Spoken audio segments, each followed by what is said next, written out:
माता सीता जी, जब माता सीता जी, रामचरितमानस में लिखा है, जब सीता माता जंगल में पूजा करने जाती थी, किसकी? प्रतिदिन पूजा करती थी माँ सीता। तब उनकी सखियों ने पूछा कि आप किसकी पूजा करते हैं? तब महाराज, स्त्री का तो इतना सम्मान है कि स्त्री का नाम नहीं लिया जाता। तो तुलसी बाबा ने भी, तुलसीदास जी ने भी श्री रामचरितमानस में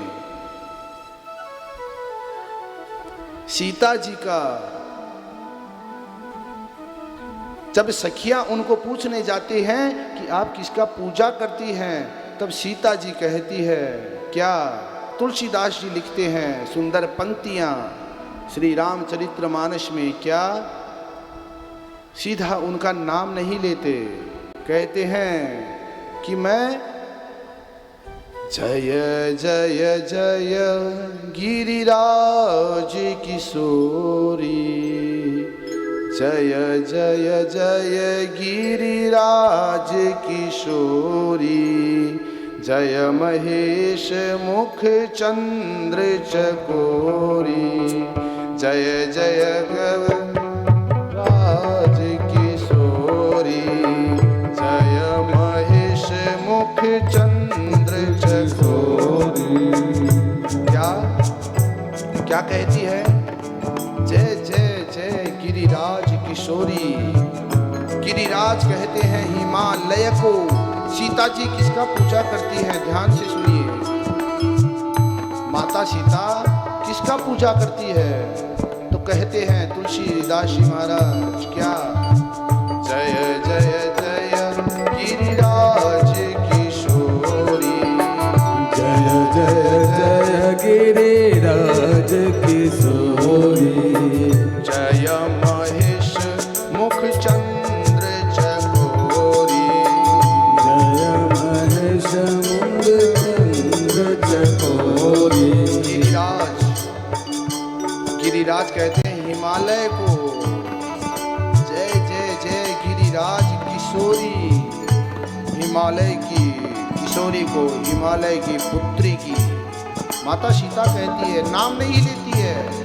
ध्यान दीजिए, तुलसी बाबा लिखते हैं जय गज बदन शरानन माता, जय गज बदन शरानन माता, जय गज बदन खड़ानन माता, जय गज बदन शरानन माता। जो माँ सीता कहती है जय गज बदन, जिसको गज का सिर लगा हुआ है, जय षडानन माता, जिसके 6 मुख वाला पुत्र है, जो गजानन की माता है और कार्तिकेय की माता है, अपनी सखियों से कहती है जय गज बदन षडानन माता, जय गज बदन शरानन माता, जगति जननी दामनी द्युति गाता, जगत जननी दामनी सुधि दाता।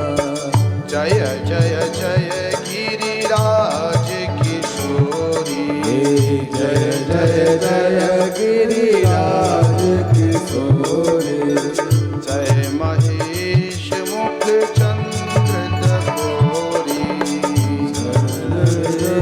मुख चंद्र चकोरी। यहाँ पर माता सीता भी पार्वती जी का नाम नहीं लेती है, सम्मान के साथ में उसकी व्याख्यान करके कहती है क्या?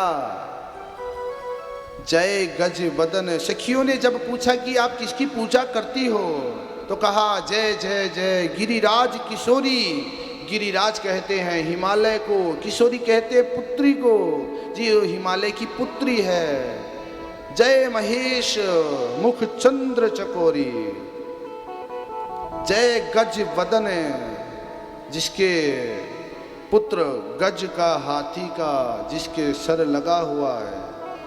जय षडानन माता, जिसके पुत्र के 6 मुख हैं, मैं उनकी पूजा करती हूँ। तो वह कौन है? वह आप माँ पार्वती। प्रतिदिन सीता जी भी माँ, कहने का मतलब यह है हमारे सनातन में स्त्री का इतना सम्मान दिया गया था। ये तो कलिकाल का प्रभाव है।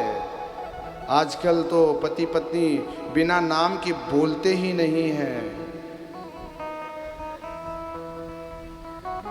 हमारा सनातन में स्त्री का इतना सम्मान है, उसका नाम भी नहीं लिया जाता, सम्मान से कहा जाता है।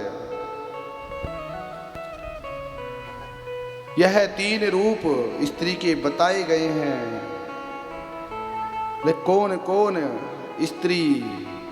कौन स्त्री शिवलिंग का पूजन कर सकती है और कौन नहीं कर सकती, इसके ऊपर में हम विशेष व्याख्यान इसलिए दे रहे हैं कि कोई अज्ञानता में ना रहे।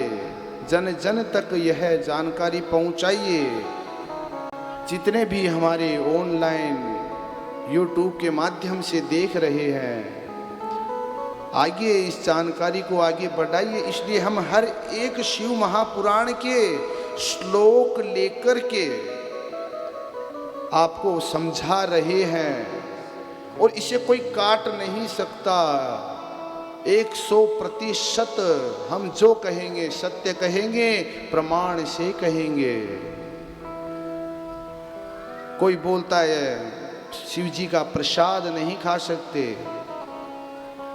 तो बोले स्त्री, कोई भी स्त्री पूजा, कौन स्त्री पूजा कर सकती है? तो कहा सूत जी महाराज ने, ब्राह्मण क्षत्रिय वैश्य शूद्रो च वा प्रति लोभ जा। कोई भी स्त्री पूजयेत सततम लिंगम तत् न मंत्रेण साधनम। ब्राह्मण क्षत्रिय शूद्र वैश्य गंधर्व, कोई भी स्त्री किसी भी वेश में हो, वह शिवलिंग का पूजन कर सकती है। समझ में आ गया सभी को? हाँ जी ना जी, हमारे साथ में बोलना पड़ेगा। तो सूत जी महाराज कहते हैं कि हे मुनियो, किम भोक्तेन मुनिय स्त्रीणाम पपि तथान्यपः। राक्षसो गंधर्व हो भूत हो प्रेत हो, अधिकारोस्ति सर्वेषाम शिवलिंगम अर्चयेत। अधिकारोस्ति सर्वेषाम, सभी को शिवलिंग का पूजन करने का सभी को अधिकार है, सभी को अधिकार है। कोई भी अगर कहे कि शिवलिंग का पूजन नहीं करना चाहिए, तो हम व्यासपीठ से आपको कहते हैं उसी समय उसे अपने घर से निकाल सकते हैं आप, और यह वीडियो उसे दिखा सकते हैं। किसी को अगर इसमें असुविधा लगे, दिए गए स्क्रीन पर नंबर पर संपर्क हमसे कर सकते हैं। और जो अज्ञानतावश बोलते हैं कि शिवलिंग के ऊपर में चढ़ा हुआ प्रसाद नहीं खाना चाहिए, इसके लिए स्त्रीणाम तु पार्थिव लिंगम समुद्र नाम विशेषतः है। कोई नारी पार्थिव स्फटिक पत्थर पारा या शुद्ध स्फटिक लिंग तु स्त्रीणाम तत्सर्वम भोगदम प्रवर्तानाम पीठ पूजे सदा भुवि। 12 ज्योतिर्लिंगों में जो घुष्मेश्वर शिवलिंग है, उसकी उत्पत्ति, वह ज्योतिर्लिंग एक घुष्मा देवी के, घुष्मा स्त्री के द्वारा ही उस घुष्मेश्वर ज्योतिर्लिंग की भी उत्पत्ति है। जो लोग कहते हैं भगवान शिवलिंग का प्रसाद नहीं खाना चाहिए, ध्यान दे करके सुनिए और आगे सभी तक इसको भेजिए, पूरा सुनिएगा। क्योंकि अधूरा ज्ञान जो लेगा वह बहुत भयानक होता है। इसलिए शिवलिंग का प्रसाद जो लोग कहते हैं कि नहीं खाना चाहिए, तो शिव महापुराण क्या कहती है? दृष्ट्वापि शिव नैवेद्यम, दृष्ट्वापि शिव नैवेद्यम यानी पापानि दूरतः। भगवान शिवलिंग का प्रसाद अपनी दृष्टि मात्र देखने से सर्व पाप दूरतः, सभी पाप भाग जाते हैं, सभी पापों से मुक्ति मिलती है।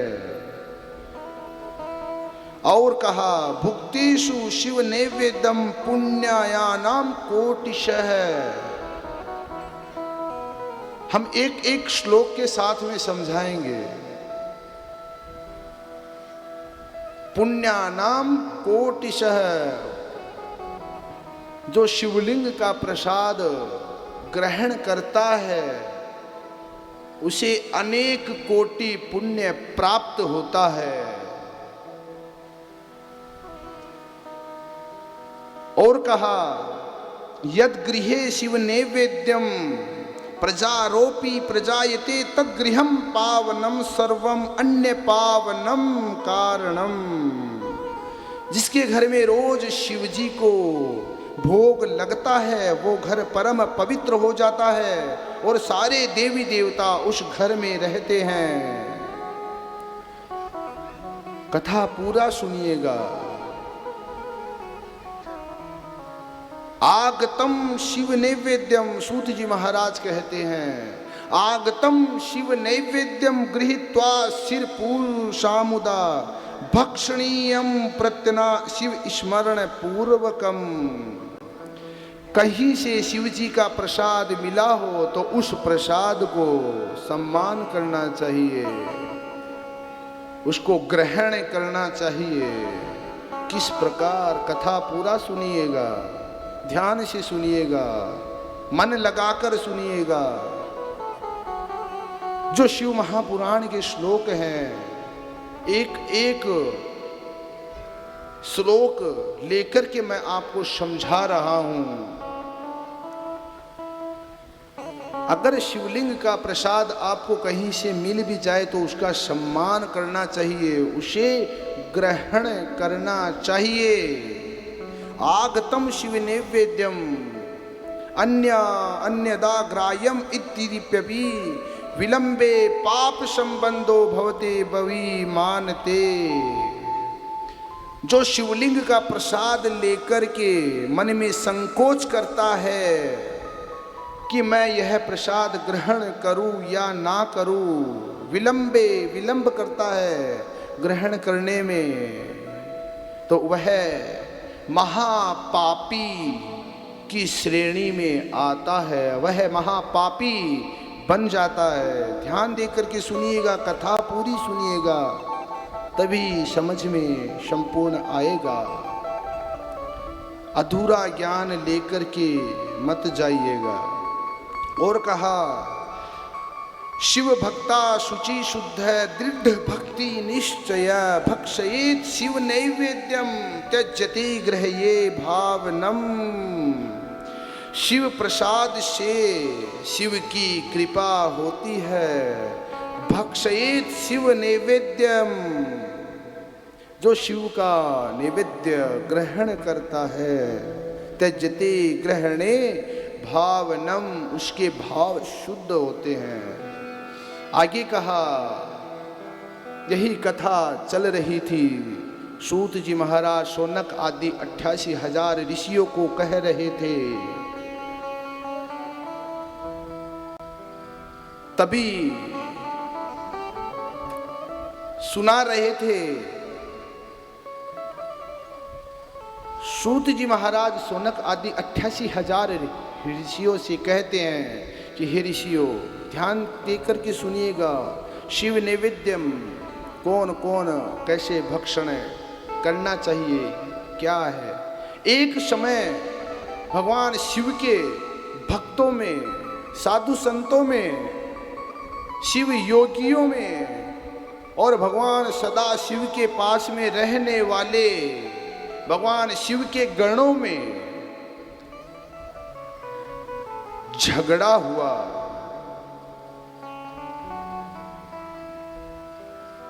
और महाराज बढ़ते बढ़ते झगड़ा जब और तगड़ा हुआ, तब वहां पर नारद मुनि आ गए।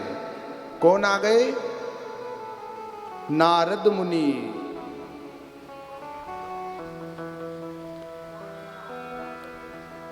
जब भी झगड़ा मिटाना होता है तब भी नारद मुनि आते हैं, और जब झगड़ा लगाना होता है तब भी नारद मुनि ही आते हैं। एडवोकेट हैं देवलोक के। दोनों के बीच में झगड़ा चल रहा था, तभी वहां पर नारद मुनि पधार गए। नारायण नारायण। भगवान शिव ने कहा कि हे नारद, देखो, एक मेरे मुख्य गण, सभी मेरे गण और मेरे भक्त आपस में झगड़ा कर रहे। नारद जी ने जाकर के देखा,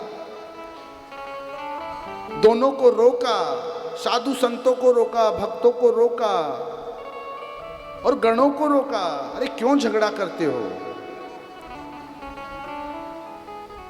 तब शिवजी के गणों ने कहा, ध्यान देकर के सुनिएगा। तभी शिवजी के गणों ने कहा क्या कि हे नारद मुनि, पहले प्रणाम किया, सम्मान किया, संत का प्रणाम किया और कहा कि हे देवर्षि नारद, हम भगवान शिव का सेवा पूजा नहीं करेंगे अब। भगवान शिव ने कहा क्यों? बोले